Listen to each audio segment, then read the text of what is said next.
सारे शहर भर में साइकिलिंग का वो माहौल हम पैदा करें, ट्रैक्स इस तरीके से बनाएं, उनकी प्रूनिंग हो, वहाँ स्ट्रीट लाइट लगे, तभी हम लोगों को वो चीज़ों को फॉलो करने का वो कर सकते हैं।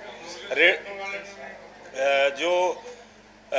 रेडियों का चलान भी मुझे बताया गया कि मैंने इनसे पूछा कि वो उन्होंने कहा कि ये जो माल ढोने वाली रेडियां हैं ये वेंडर एक्ट के तहत नहीं आती हैं, क्योंकि वेंडर एक्ट के तहत तो हम बिल्कुल भी किसी का चलान नहीं काट सकते, वेंडर एक्ट लागू होने के बाद, सेक्शन 3 एप्लीकेबल होने के बाद।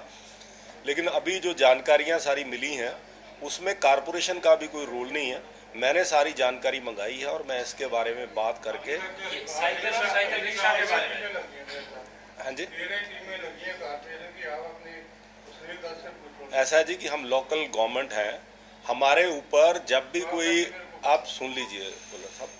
जब भी हमारे को कोई निर्देश एडमिनिस्ट्रेशन से आएंगे तो हमारे ऑफिसर्स को, अब स्टेट ऑफिस ड्राइव चलाता है तो हमारी गाड़ियां और हमारे आदमी लेके जाते हैं। ये पॉलिसी डिसीजन में और इसकी इम्प्लीमेंटेशन में हमारे आदमी जरूर इस्तेमाल हो रहे हैं, लेकिन इसमें कारपोरेशन की कोई पॉलिसी नहीं है। देखिए, मुझे ऑनेस्टली काफ़ी लोग शायद जो मैं कहने वाली हूँ इसको लाइक नहीं करेंगे, बट मुझे लगता है 10 साल से कोई छोटा बच्चा अगर वो स्ले रोड्स पे चला रहा है जहाँ पर फुल ट्रैफिक है विदाउट पेरेंट सुपरविजन, तो ये वाकई गलत है और